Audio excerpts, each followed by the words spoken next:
కార్యగ్రంథము 6వ అధ్యాయము 5వ వాక్యాన్ని మనం చదువుకుందాం. అపోస్తుల కార్యగ్రంథము 6వ అధ్యాయము 5వ వాక్యాన్ని చదువుకుందాం. ఈ మాట జనసమూహం అంతటికి ఇష్టమైనందున వారు విశ్వాసముతోనూ పరిశుద్ధాత్మతోనూ నిండుకొనిన వాడైన స్టెఫను, ఫిలిప్పు, ప్రొకోరు, నికోనోరు, తిమోను, పర్మెనాసు, యూదుల మత ప్రవిష్టుడును అంతియొకయ వాడును అగు నికోలాసు అను వారిని ఏర్పరచుకుని వారిని అపోస్తుల ఎదుట నిలవబెట్టిరి. వీరు ప్రార్థన చేసి వారి మీద చేతులుంచురి. చదవబడినటువంటి లేఖన భాగము దేవుడు మన వెనుకట్లో దీవించును గాక. ఇక్కడ ఈ 6వ అధ్యాయం మొట్టమొదటి వచనం నుండి మనం చదువుతున్నప్పుడు కొన్ని విషయాలు మనకు అర్థమవుతాయి. ఇందులో ఫిలిప్పు అనేటువంటి ఒక వ్యక్తి కొరకు ఈరోజు నేను మీతో కొద్ది నిమిషాలు ప్రభు నేర్పిన పాఠాలు మీకు కూడా తెలియచేస్తాను. ఆదిమ సంఘం ఆ దినాల్లో అనుదిన పరిచర్యలో వాళ్ళలో ఉన్నటువంటి విధవరాండ్రను చిన్నచూపు చూచారని హెబ్రీయుల మీద గ్రీకు భాష మాట్లాడి యూదులు సనుగుకొనిరి అనే మాట ఈ మొదటి వచనంలో 6వ అధ్యాయం మొదటి వచనంలో కనబడుతుంది. 2వ వచనంలో మనం చూస్తున్నప్పుడు అప్పుడు 12 అపోస్తులు తమ యొద్దకు శిష్యులను సమూహమును పిలిచి, మేము దేవుని వాక్యము బోధించుట మాని ఆహారం పంచిపెట్టుడు యుక్తం కాదు. కాబట్టి సహోదరులారా, ఆత్మతోనూ జ్ఞానముతోనూ నిండుకొనిన మంచి పేరు పొందిన 7 మనుషులు మీలో ఏర్పరచుకొనండి. మేము వారిని ఈ పనికి నియమిస్తాం. అయితే మేము ప్రార్థన యందు వాక్యము యందు తెగక ఉన్నామని చెప్పారు. మేము వాక్యములోను ప్రార్థనలోను ఎడతెగక ఉన్నాము గనుక ఈ ఆహారం పంచిపెట్టేటువంటి విషయంలో మేము ప్రార్థన చేయడం మానేసి, మేము వాక్యం బోధించడం మానేసి ఆహారమును పంచిపెట్టడం యుక్తం కాదు. కాబట్టి మీలోనే ఆత్మజ్ఞానముతో నిండుకొనినటువంటి ఒక 7 మీరు సెలెక్ట్ చేసి తీసుకురండి అని చెప్పాడు. చూడండి, ఇక్కడ మనం వాక్యాన్ని కనుక ధ్యానిస్తే ఆత్మతోనూ జ్ఞానముతోనూ నిండుకొని మంచి పేరు పొందిన 7. Praise the Lord. వాక్యము అందించడం మట్టుకు కాదు, ప్రార్థనల మట్టుకు కాదు, ఆహారాన్ని పంచిపెట్టే వాళ్ళు కొంతమంది కావాలి. కాబట్టి ఆత్మతో నిండుకున్నవారు, ఆత్మ జ్ఞానముతో ఉన్నటువంటి వారు 7 మీరు సెలెక్ట్ చేసుకుని తీసుకురండి అని చెప్పారు. ఎవరు కావాలండి? దేవుని పరిచర్య చేయడానికి ఎవరు కావాలి? స్వరం ఎత్తి చెప్పాలి. ఆత్మతోనూ జ్ఞానముతోనూ నిండుకొనిన మంచి పేరు కలిగిన వారు కావాలి. ఎవరికి? దేవుని పరిచర్య చేయడానికి. ఈ రోజున దేవుని పరిచర్య చేయటానికి ఆత్మతో నిండుకున్న వారు లేరు, జ్ఞానముతో ఉన్నటువంటి వారు లేరు. నోటికి ఏదొస్తే అది మాట్లాడేవాళ్ళే తప్ప ఆత్మతోనూ జ్ఞానముతోనూ నిండుకున్నటువంటి ప్రజలు లేరు. మంచి పేరు కలిగిన వాళ్ళు లేరు. దేవుని పరిచర్య చేయటానికి ఎవరు పడితే వాళ్ళు కుదరదు. దేవుని పరిచర్య చేయడానికి ఒక ప్రత్యేకింపబడిన జనాంగముగా ఉన్నవారు మాత్రమే కావాలి. ఆయనకి అందరినీ ఏర్పాటు చేసుకోడు దేవుడు, అందరినీ ఏర్పాటు చేసుకోడు దైవజనుడు. ఎవరు జ్ఞానముతో నింపబడి ఉన్నారో, ఎవరు ఆత్మతో నింపబడి ఉన్నారో, ఎవరు మంచి పేరు కలిగి ఉన్నారో వారిని మాత్రమే 7 సెలెక్ట్ చేసుకుని మీరు ఎన్నుకోండి అని చెప్పాడు. అపోస్తులు సెలెక్ట్ చేయలేదు, సంఘానికి చెప్పాడు. మీరు బాగా అర్థం చేసుకోవాలి ఈరోజు వాక్యాన్ని. అపోస్తులులే గమనించేసి అపోస్తులులే సెలెక్ట్ చేసి 7 పెట్టేయలేదు, సంఘంతో చెప్పాడు. దేవుని బిడ్డలారా, ఇక్కడ వాక్యము కనుక మనం ఆలోచన చేసినప్పుడు, ఇదిగో ఆ దినములలో విస్తరించారు శిష్యులు. ఏవయ్యా, భోజనం పంచిపెట్టేది నేనే, వాక్యం అందించేది నేనే, ప్రార్థన చేసేది నేనే అని నేనైతే నా వల్ల అవదు, ఇన్ని పనులు నేను చేయలేను. ఈ 7 ఒకడైన ఫిలిప్పు అనబడిన వ్యక్తి కొరకు నేను మీతో చెప్తాను. ఈ 7 ఫిలిప్పు ఉన్నాడా లేదా? 5వ వచనంలో ఏముంటుంది? ఈ మాట జన సమూహం అంతటికి ఇష్టమైనందున వారు విశ్వాసముతోనూ పరిశుద్ధాత్మతోనూ నిండుకొనిన వాడైన స్తెఫను, ఫిలిప్పు, ఇట్లా 7 పేర్లు చెప్పారు. ఎవరు? ప్రజలే చెప్పారు. ప్రజలకు సంతోషమైంది. అబ్బో, మా అపోస్తులు, మా దైవజనులు మాలో నుండి 7 సెలెక్ట్ చేయమని చెప్పారు.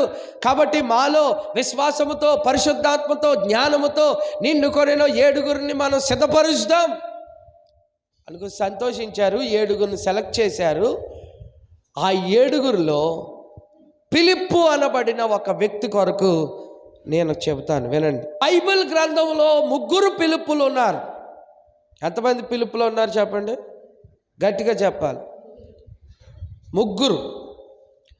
శిష్యుడైన ఫిలిప్పు మత్తయి సువార్త 13లో, యోహాను 1:43లో కనబడతారు.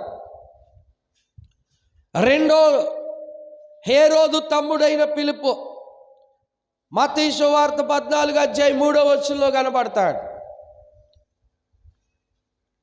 సువార్తికుడైన ఫిలిప్పు ఇదిగో మనం చదువుతున్నటువంటి ఈ అపోస్తుల కార్యం 8:5 కనబడతాడు. ఈ ఫిలిప్పు గారు సువార్తికుడు, ప్రవక్త కాదు, అపోస్తులుడు కాదు, బోధకుడు కాదు, ఉపదేశకుడు కాదు, సువార్తికుడు. ప్రైజ్ ది లార్డ్, హల్లెలూయా. బిడ్డలారా వినండి, కేవలం ఈ ఫిలిప్పు సువార్తికుడు మాత్రమే. సువార్తికుడు అంటే తెలుసు కదా, ఒక ఊరు ఉండదు, ఒక ఇల్లు ఉండదు, ప్రతి ఊరు తిరుగుతూ ఉంటాడు ఆయన. కొంతమంది బోర్డులు రాసి సువార్త అందించే వాళ్ళు ఉన్నారు, కొంతమంది పత్రికలు పంచిపెట్టి సువార్త అందించే వాళ్ళు ఉన్నారు, కొంతమంది మైక్ అనౌన్స్మెంట్ ద్వారా యేసే దేవుడు అని చెప్పే వాళ్ళు ఉన్నారు. సువార్త ప్రకటించే వాళ్ళు రకరకాలుగా ఉన్నారు. వాళ్ళని సువార్తికులు అంటారు. వాళ్ళకు ఒక ఊరు ఉండదు, అన్ని ఊర్లు వాళ్ళయే. ఈ ఊరు వెళ్తారు సువార్త, ఇంకో ఊరు వెళ్తారు సువార్త, ఇంకొక ఊరు వెళ్తారు సువార్త, మొత్తం అన్ని ఊర్లు సువార్త చేసుకుంటూ మొత్తం ప్రపంచం అంతా తిరుగుతారు. అది సువార్త.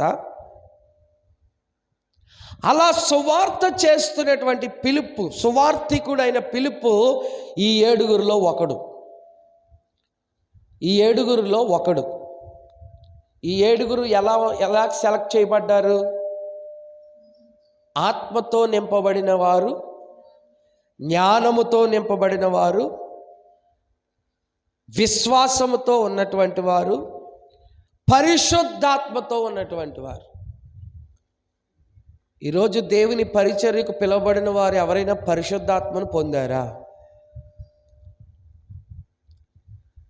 పరిశుద్ధాత్మము అనుభవం ఉందా?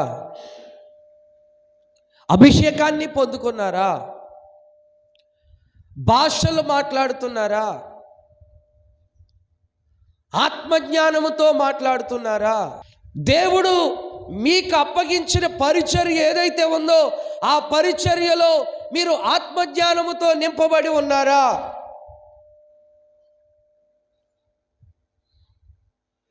బుద్ధి చెప్పవలసినప్పుడు బుద్ధి చెప్పి ఖండించవలసినప్పుడు ఖండిస్తున్నారా?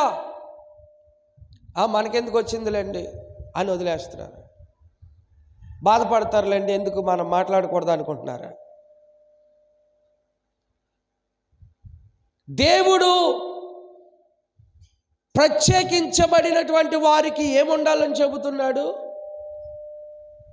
పరిశుద్ధాత్మ ఉండాలి, ఆత్మజ్ఞానం ఉండాలి, విశ్వాసం ఉండాలి.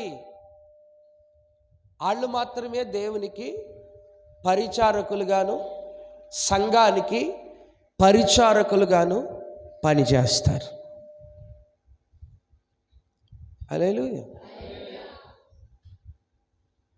ఎవరు పడితే వాళ్ళని పరిచారకులుగా, పెద్దలుగా పనిచేయరు సంఘంలో. ఆమేన్. వాళ్ళకి ఏముండాలి? ఆత్మజ్ఞానం ఉండాలి. ఆత్మజ్ఞానముతో ప్రజలను ప్రోత్సహించి నడిపించువారై ఉండాలి.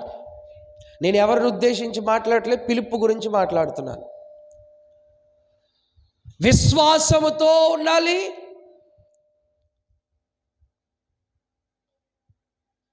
దేవుని మందిరం అంటే పరుగులు పెట్టుగా వారుగా ఉండాలి. నాకు పని ఉందండి, నాకు పని ఉందండి, నాకు పని ఉందండి అన్నవాళ్ళు పనికిరారు.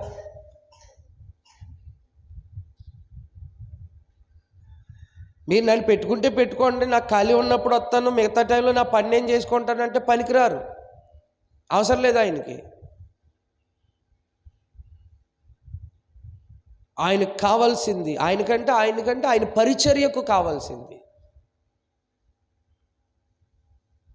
ఆయన పరిచర్యకు కావాల్సింది ఆత్మజ్ఞానముతో నిండుకొనిన వారు, పరిశుద్ధాత్మతో ఉన్నవారు, అభిషేకాన్ని పొందినటువంటి వారు, ఆత్మజ్ఞానముతో నిండుకొనిన వాడై మాట్లాడాలి.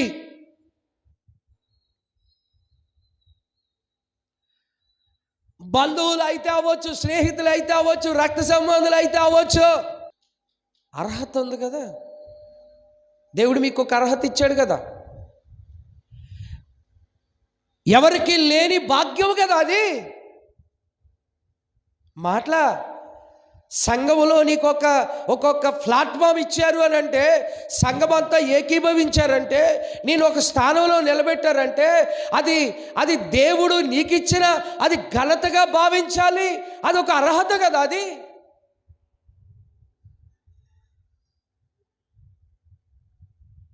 ఒక పాట పాడేదైనా, ఒక ప్రార్థన చేసేదైనా, లేకపోతే ఒక వాక్యం చెప్పడానికి అవకాశం దొరికినా అదొక భాగ్యం.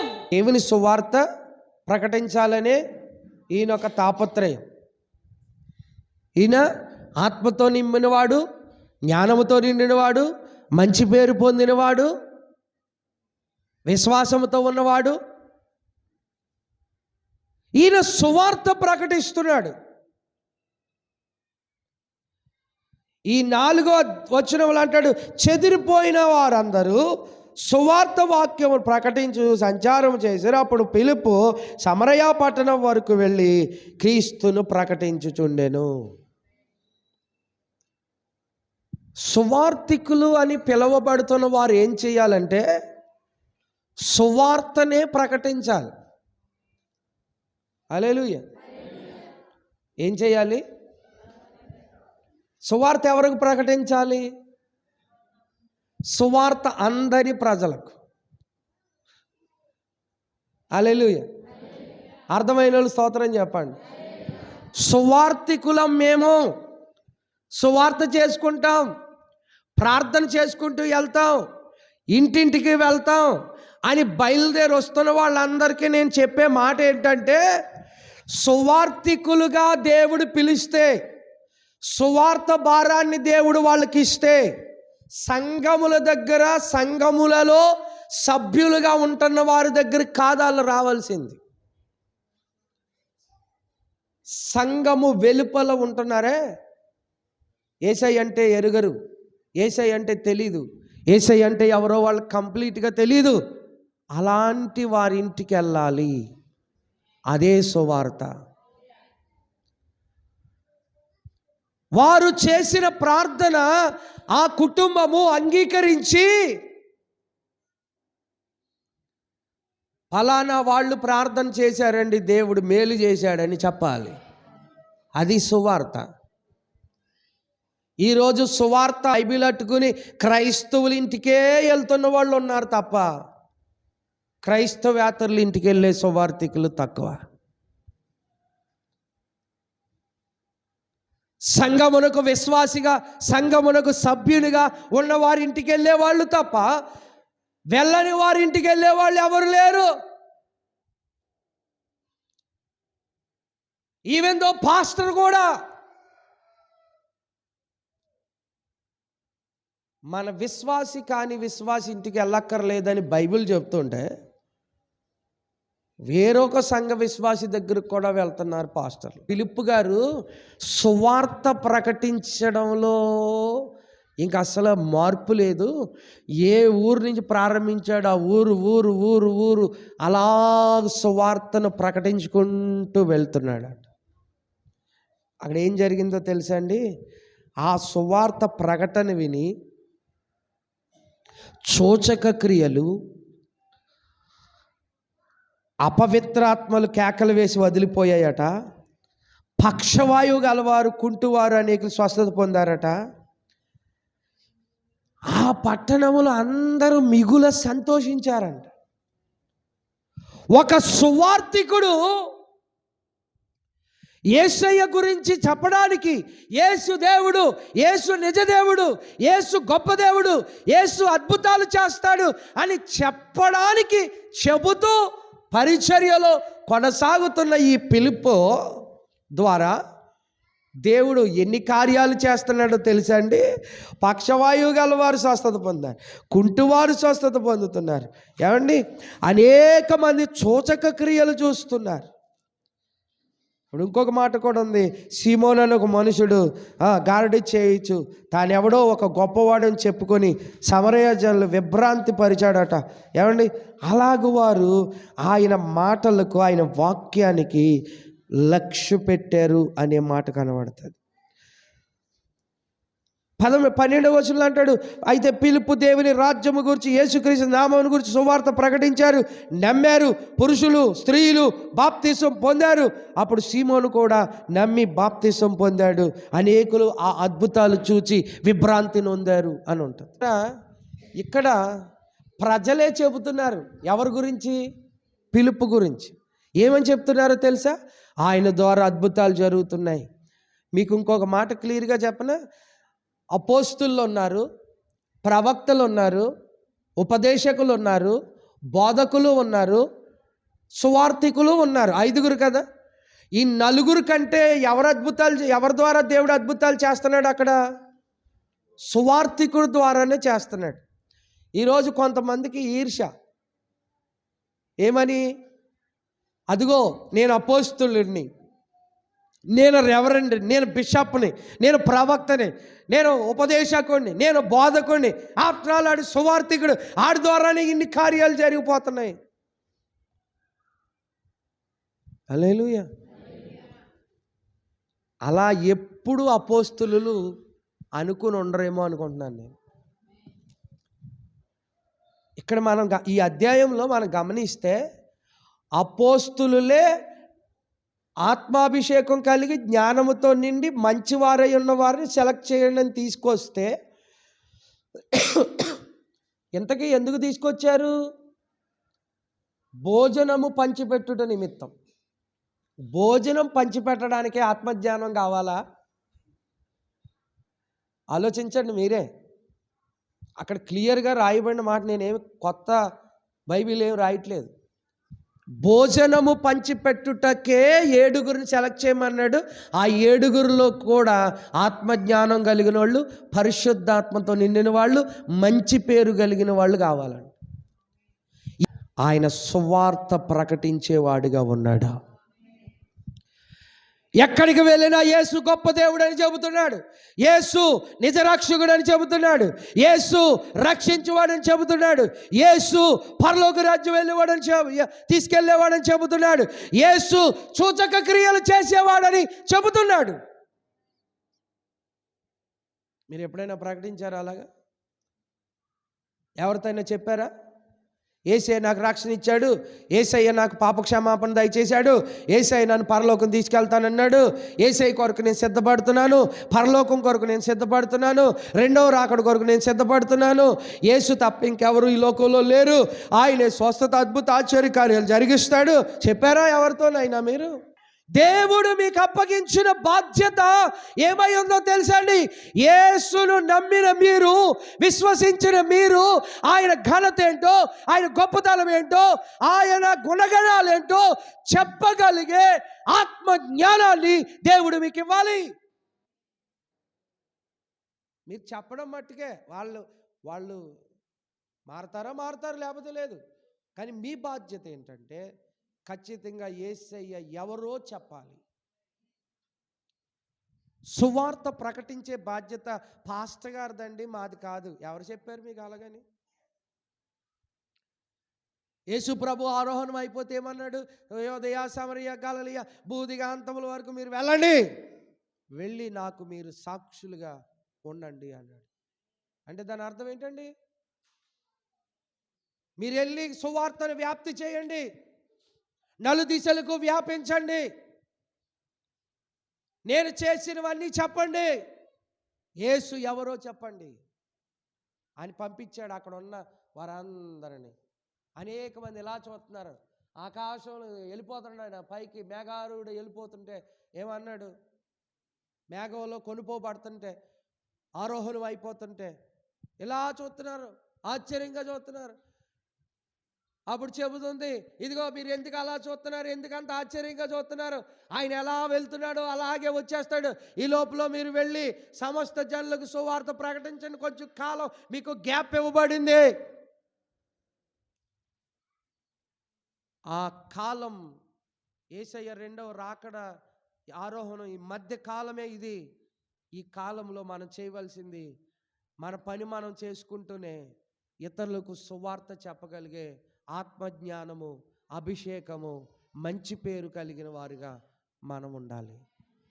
హల్లెలూయా.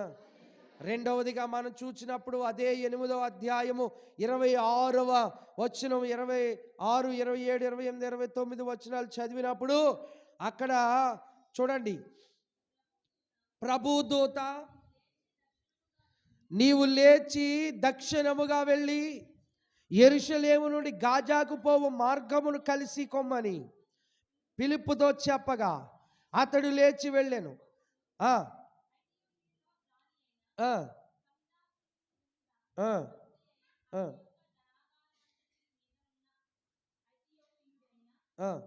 నపుంసకుడు ఆరాధించుటకు యెరూషలేమునకు వచ్చుచుండెను.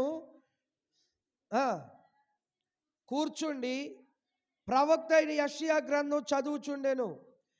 అప్పుడు ఆత్మ ఫిలిప్పుతో నీవు ఆ రథము దగ్గరికి పోయి దానిని కలుసుకొనివని చెప్పాను. ఫిలిప్పు గారిలో రెండవ లక్షణం ఏంటంటే, ఇక్కడ పరిశుద్ధాత్మే అతన్ని నడిపిస్తోంది. గట్టిగా స్తోత్రం చెప్పు. ఏమన్నాడు? ఆత్మ పిలుపుతో. అప్పుడు ఆత్మ పిలుపుతో. ఏ ఆత్మది? పరిశుద్ధాత్మ. పరిశుద్ధాత్మ. అప్పుడు పరిశుద్ధాత్మ ఏం చేసింది? పిలుపును నడిపిస్తోంది. రెండవ మాట, పిలుపును ఆత్మే, పరిశుద్ధాత్మే నడిపించింది. నిన్ను నన్ను నడిపించేది పరిశుద్ధాత్మే. పరిశుద్ధాత్మ లేకపోతే మనము నడవలేము. పరిశుద్ధాత్మే మనలను నడిపించేదిగా ఉంది.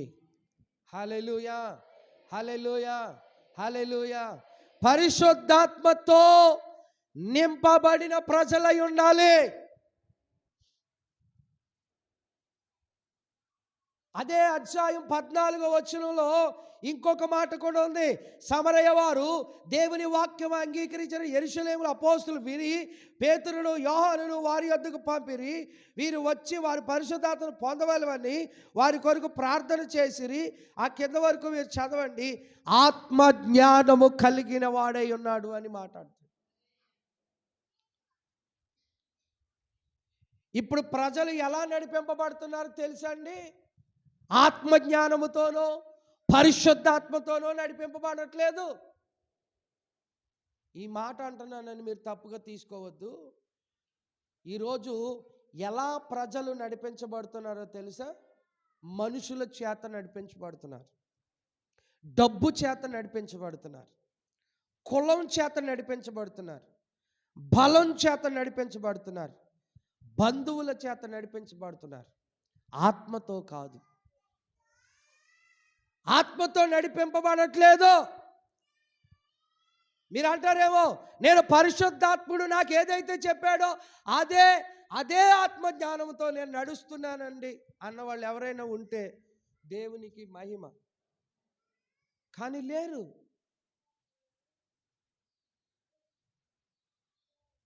నేడు ప్రజలను నడిపిస్తుంది డబ్బు, కులం. కులానికి ఒక సంఘం వచ్చింది తెలుసా మీకు? ఎందుకు రా మనోడెట్టాడు ఎక్కడ, ఎందుకు అక్కడికి వెళ్తావు, ఎందుకు మనోడెట్టాడు ఎక్కడికి వచ్చాయి?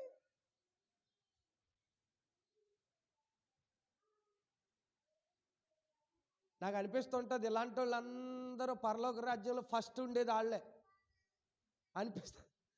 యేసు ప్రభు సింహాసనం మీద కూర్చుని సింహాసనాసీనుడు అయినప్పుడు మొట్టమొదటిగా ఉండేది వీళ్ళే, కుల సంఘాలు పెట్టుకునే వాళ్ళే. ఇదిగోనండి నేను ఈ కులాన్ని అంతటిని నా కులంగా నేను భావించి నేను ఈ సంఘాన్ని కట్టానండి అని 6 కులాస్తులు అందరినీ తీసుకెళ్ళి నిలబడతాడేమో అనిపిస్తుంది నాకు ఒక్కొక్కసారి.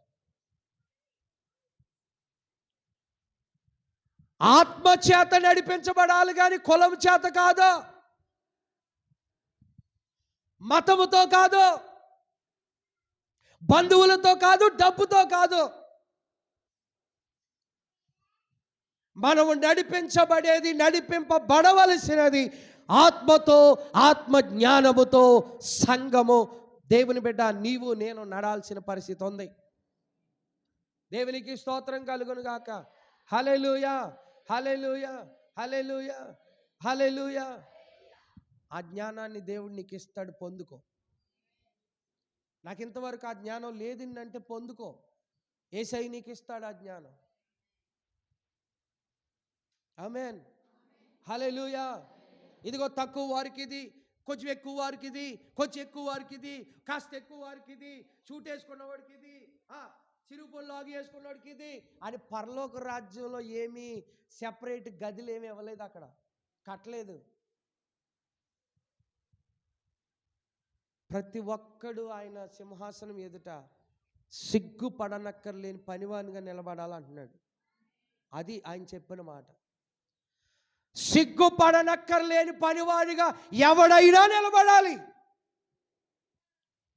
ఎంత గట్టిగా ప్రసంగం చేసేసి మీ మీద కోపగించేసి అలాగనేసి ఇలాగనేసి నేను కూడా ఆయన సింహాసనం ఎదుట నిలబడినప్పుడు నేను కూడా సిగ్గుపడకుండా నిలబడాల్సిన సమయాలు ఉన్నాయి. హల్లెలూయా. నేనేదో నీతిమంతుని గొప్పోడిని చెప్పట్లేదు. నేను మీలాగే నిలబడాలా, మీలో ఒకరిగా నిలబడాలా, మనమందరం అని ఎదుట నిలబడాలా. ఆత్మ జ్ఞానముతో నడిపింపబడితే అక్కడ సిగ్గుపడక్కర్లేదు. హల్లెలూయా, హల్లెలూయా.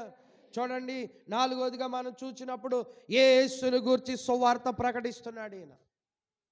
యేసుని గురించి మాత్రమే. ఈరోజు సువార్త ప్రకటిస్తున్నారు ఎలాగో తెలుసా? బట్టలు ఏరేస్తున్నారు. బట్టలు ఎవరు పడితే వాళ్ళు పోస్టర్లు వేస్తున్నారు ఎలాగో తెలుసా? ఇదిగో కొంతమందికి దుప్పట్లు ఇవ్వబడును, బట్టలు ఇవ్వబడును, పాంప్లెట్లో బట్టలు ఎర్రేసి, దేవుని బిడ్డలారా, బట్టలు ఎర్రేసి, భోజనాలు ఎర్రేసి సువార్త చేస్తా ఉన్నారు. ఇక్కడ వాక్యం కనబడుతుంది, రక్షింపబడ్డ అందరికీ ప్రార్థన చేయడమే, ఆత్మజ్ఞానముతో నింపబడడమే, పరిశుద్ధాత్మతో నింపబడడమే దేవుడు కోరుకునేది మన నుంచి. హల్లెలూయా, హల్లెలూయా, హల్లెలూయా. ఈరోజు రక్షింపబడిన వ్యక్తినే లాగేసుకునే వాళ్ళు ఎక్కువైపోయారు. బుట్టలో పడిపోయిన చేపలు లాక్కోవడం పెద్ద కష్టమేముంది, టపక్కుమని పట్టుకుని టపక్కుమని ఇంటికి వెళ్ళిపోవచ్చు. అదే గేలం పట్టుకుని పొద్దు నుంచి సాయంత్రం వరకు అక్కడేసి మొత్తం ఏది దొరకదు. కొన్నిసార్లు వలేస్తారు, అక్కడ దొరకదు కొన్నిసార్లు. అదే ఒక పెద్ద గోళు ఉంది, ఆ గోళులో మొత్తం అన్ని చేపలు ఉన్నాయి. నువ్వు వల వెయ్యి, లేకపోతే గేలం వెయ్యి, టప గోళులో ఉన్నాయన్నీ మన చేతికి వచ్చేస్తాయి. ఈరోజు సంఘాల్లో ఆత్మజ్ఞానము లేని పాస్టర్ గారులు అందరూ ఏం చేస్తున్నారంటే, ఆల్రెడీ ఉన్న సంఘంలోంచే లాగేసి బట్టలు ఇస్తాం, దుప్పట్లు ఇస్తాం, అవి ఇస్తాం, ఈ ఇస్తాం, గలిబిలి చేసి, గారడీలు చేసి, గారడీ సీమోను ఉన్నాడు కదా, అట్లాగా గారడీ చేస్తూ జీవితాలు నాశనం చేసేటువంటి వారు ఎక్కువైపోయారు. అయితే ఇక్కడ నేను మీకు చెప్పడానికి ఇష్టపడుతున్న మాట ఏంటో తెలుసా? సువార్త భారం ఉంది ఆయనకి, సువార్త ప్రకటించాలని అనుకుంటున్నాడు, సువార్త కొరకే పరుగులు పెట్టాడు. నపుంసుని వద్దకు పరిగెత్తుకుని, నీవు దేవుని వైపుకు పరిగెత్తగలుగుతున్నావా? యేసంటే ఎవరో నీకు తెలుసా? ప్రార్థన చేయడానికి బిజీ అండి, చర్చికి రావడానికి బిజీ అండి, ఏమయ్యా రాలేదు, బిజీ అండి, బిజీ లైఫ్. ఎక్కడికి పరిగెడుతున్నారు మీరు? బైబిల్ గ్రంథంలో గెహాజీ అని ఒకడు ఉన్నాడు, పరిగెట్టాడు. వెండి బంగారం కొరకు పరిగెట్టాడు. బిలాము కూడా పరిగెట్టాడు. యోధా కూడా పరిగెట్టాడు. ఆ పరుగులు ఎందుకో మీకు ఆల్రెడీ ఒకసారి చెప్పాను. మీ పరుగు అట్లా కాదు, రక్షణ కొరకు, రక్షింపబడుట కొరకు, క్రీస్తును ప్రకటించడం కొరకు, విశ్వాసంతో, పరిశుద్ధాత్మతో, ఆత్మజ్ఞానంతో, మంచి పేరుతో కుటుంబాన్ని కట్టుకునే ఒక ఆత్మీయ జీవితముగా మన జీవితం ఉండాలని ఫిలిప్పులో నుండి కొన్ని సత్యాలు దేవుడు మనకు నేర్పిస్తున్నాడు. ఫిలిప్పులో ఇంకొకటి మంచి లక్షణం ఒకటి ఉంది, అది చెప్పకుండా ముగించకూడదు. అదేంటంటే అపోస్తుల కార్యగ్రంథం 21వ అధ్యాయం 8వ వచనం. అపోస్తుల కార్యగ్రంథం 21వ అధ్యాయం 8వ వచనం. ఈ మాట చెప్పి మనం ప్రభు బల్లను సమీపిద్దాం. 21:8. మరునాడు మేము బయలుదేరి కైసరుకు వచ్చి 7గురిలో ఒకడు సువార్తికుడైన ఫిలిప్పు ఇంట ప్రవేశించి అతని యొద్ద ఉంటిమి.